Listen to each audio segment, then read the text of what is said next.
ایک ہوتی ہے عمومی نعمت، اس کا ذکر ضرور کرنا چاہیے تحدیث نعمت کے طور پر، شکرانے کے طور پر، اور ایک اللہ تعالیٰ بعض بندوں پر خاص قسم کی رحمتیں کرتا ہے۔ وہ جو خاص فضل ہے نا خدا کا، جو آپ کے پاس موجود ہے اور دوسروں کے پاس موجود نہیں ہے، اس کا ذکر نہ کرنا بہتر ہے۔ ایک چیز ایسی جو آپ کے پاس خدا کی خاص رحمت سے ہے، واللہ یختص برحمتہ من یشاء، اللہ تبارک و تعالیٰ بعض بندوں کو اپنی رحمت سے خاص کر لیتا ہے، اور آپ کے پاس ہے لیکن دوسروں کے پاس موجود نہیں ہے۔ اگر اب آپ اس کا بار بار اظہار کریں گے تو لازمی نتیجہ حسد ہوگا، اس کا دوسروں کے دل کے اندر تکلف پیدا ہوگا۔ تو اگر اللہ نے کوئی خاص فضل دے دیا ہے تو اس کا بڑھا چڑھا کر ذکر کرنا، کوئی بھی نعمت ہو، اس کی کوئی بھی صورت ہو، آپ جب اس کو بار بار اس طرح بیان کرتے ہیں تو پھر حسد پیدا ہوتا ہے، پھر دل تنگ ہوتے ہیں، پھر لوگ برا بھی چاہتے ہیں، برا بھی سوچتے ہیں۔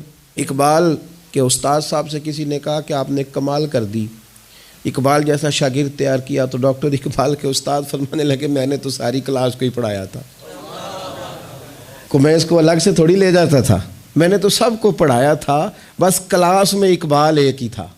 بعض اوقات بندہ ایک ہی ہوتا ہے، اسی ایک بندے پر کسی خاص انعام کا ہونا ہوتا ہے، لیکن اگر وہ خاص انعام آپ پر ہے تو اگر آپ اس طرح بیان کریں گے کہ دوسروں کی گردنیں جھکیں اور دوسرے خیال کریں۔ حضرت یوسف نے اپنے والد کو خواب سنایا ہے کہ میں نے خواب دیکھا ہے، انی رأیت احد عشر کوکبا والشمس والقمر رأیتهم لی ساجدین، میں نے دیکھا ہے کہ ستارے، سورج، چاند مجھے سجدہ کر رہے ہیں، ابا جی میں نے خواب دیکھا ہے۔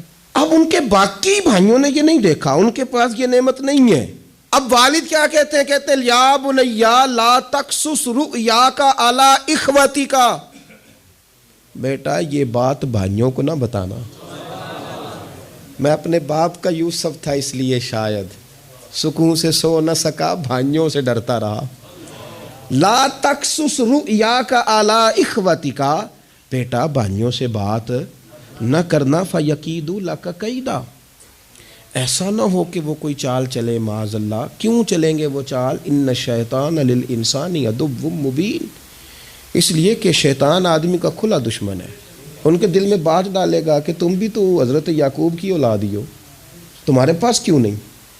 اگر آپ کے پاس کوئی خاص نعمت ہے، نبی پاک صلی اللہ تعالی علیہ وسلم نے فرمایا کہ لوگوں سے چھپا کے نا اپنے مقاصد کی کامیابی پر مدد طلب کرو، چپ کر کے اللہ سے مدد طلب کرو اور مقاصد میں کام کرتے جاؤ، کیونکہ ہر نعمت والے پر حسد کیا جاتا ہے۔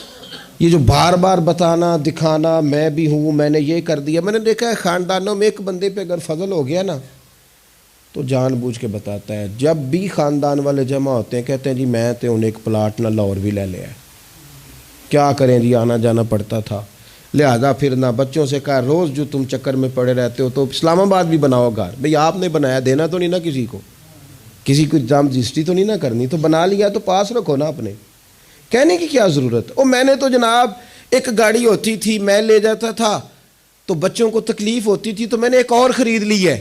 کس کو بتا رہے ہیں آپ؟ کیوں بتا رہے ہیں؟ صرف اس لیے کہ آپ پر حسد کیا جائے، پھر آپ کہتے ہیں پتہ نہیں کیا بن گیا۔ کیوں اس طرح اظہار کیا جاتا ہے اپنے رازوں کا؟